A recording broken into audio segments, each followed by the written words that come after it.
Hi, I'm Erica, 33, almost 34, and before I had a master's degree in social work, I wanted to perform on Broadway.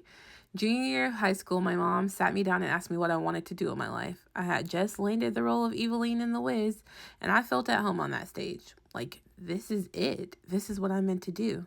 So I told her I wanted to perform, and she looked at me, very well meaning, and said, I don't know, Erica, being creative doesn't pay the bills. And although she might not have been all the way wrong, she was being practical and protective. A lot of this was because she was afraid. She was raised in a small town in Georgia, the fifth kid out of 9, and the first to graduate college in her family. And my dad also started working in a chalk mine when he was 16 years old, and he worked there until he got injured and retired in his 50s. They didn't grow up with a lot of options. They grew up with survival. So when I said Broadway, they heard unstable. And because I was very good at being responsible, I took a scholastic test. It says psychology, and the rest is history.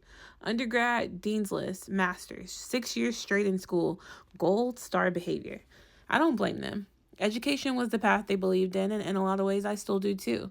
But somewhere in all of that, I stopped asking myself what I actually wanted. When I graduated, I didn't choose Broadway. I didn't take any creative risks. I didn't really necessarily have an aligned career, just debt.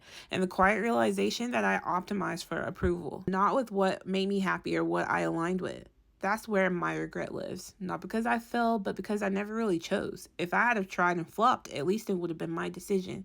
Instead, I built a life that made sense on paper, and then adulthood hit me, and I didn't know how to pivot because I had never practiced choosing myself.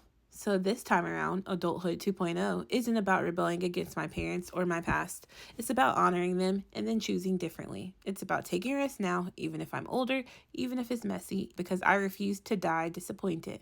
I built a system for us during this rebuild. It starts with one free assessment. Comment HCP below.